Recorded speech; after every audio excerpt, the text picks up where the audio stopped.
Oh yeah, lean. Yeah. I guess we'll start.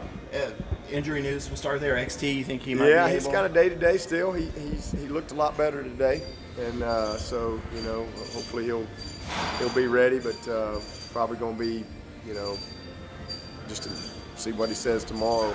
See what Danny says in the morning. But he did look a lot better today. DK. He looks good.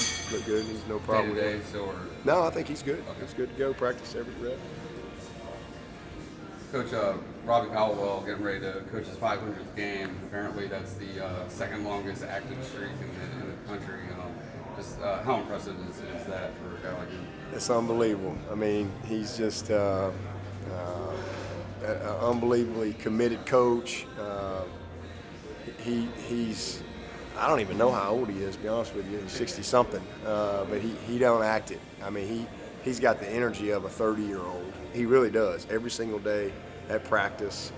And for a guy that's coached 500 games, he's out there like it's his first game every week. He really brings that. And so it's just an awesome accomplishment. And it just says a lot about who he is as a person, because it's hard to stay in this business for as long as he has. And he's earned his reputation. He's done things the right way.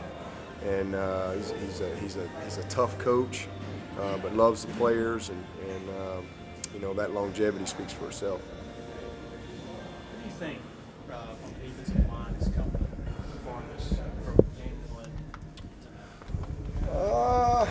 Probably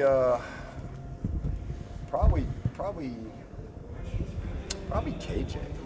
I think KJ, even though he had his worst grade, it's kind of crazy to say that. Probably he's had his worst grade last week, just grade-wise.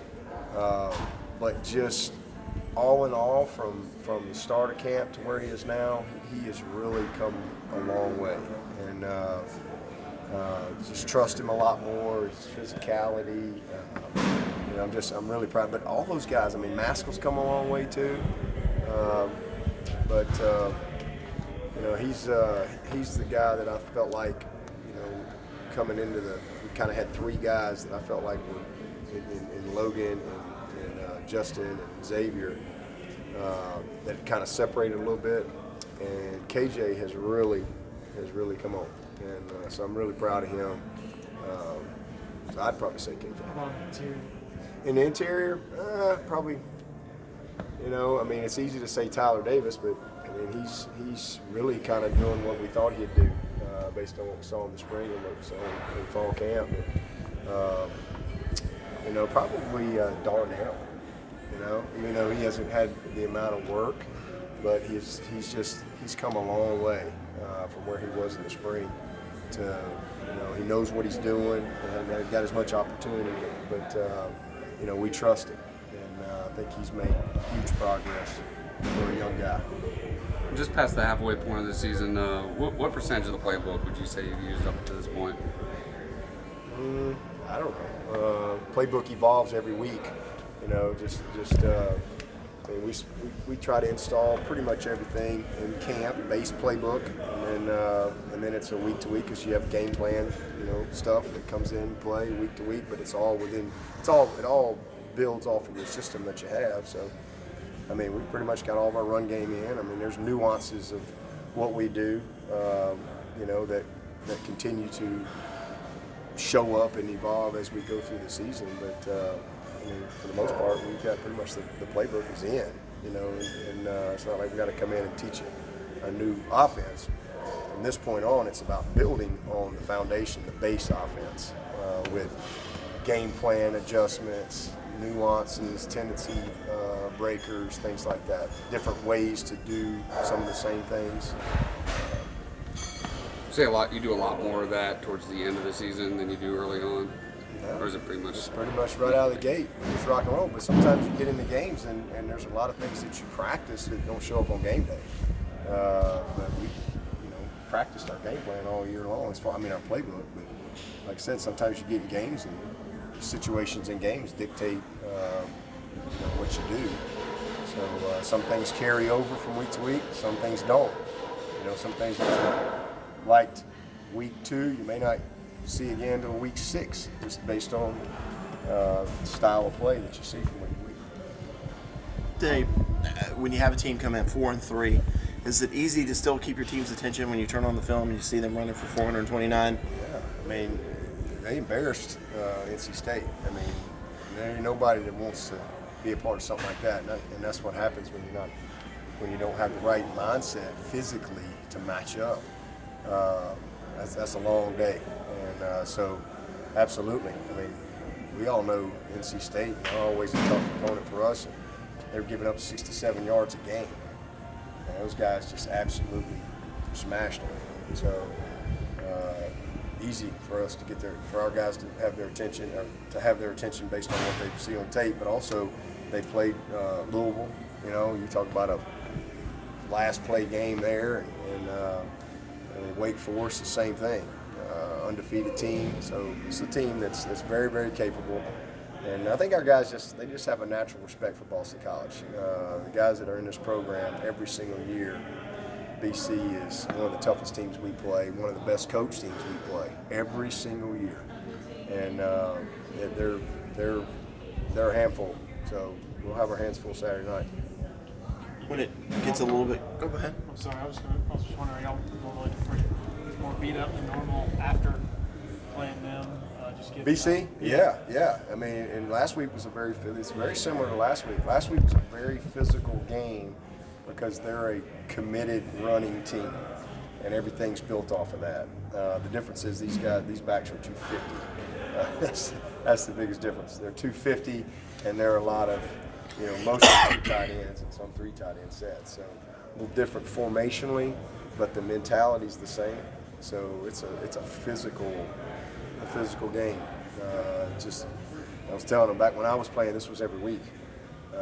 Just every week. Go 3 downs and then you punt, and you kind of see who eventually give up the field position, get the field goal. And then you win 10-7, 13-10, or whatever. And but this style of play it's not every week now, which I think what makes college football kind of fun. To see, okay, can you adjust, and can you play different styles of different styles of defense, different styles of offense. So I'm excited. I'm really as excited about this one as any of them all year long, because I want to see our guys match up.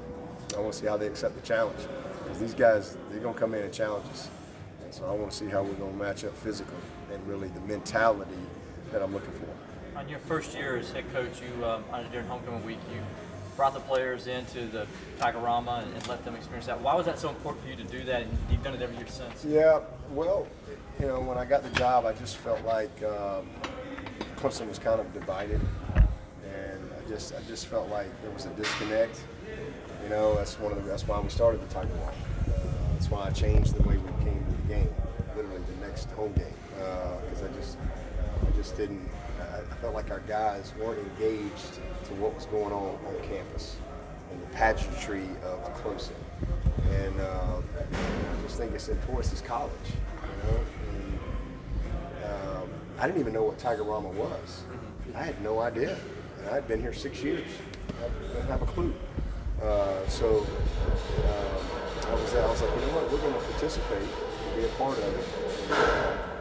And like everybody else. And so it's been a lot of fun, and we've done it every year, and it's just kind of like a pep rally, and something that these guys to really just be a part of it with the rest of the community here, and the other students and the fans that come in early. So it's a fun time, and just take a few minutes to disengage and connect with our fans and loosen up a little bit. And we go to a movie, so it's just become part of our homecoming routine around here.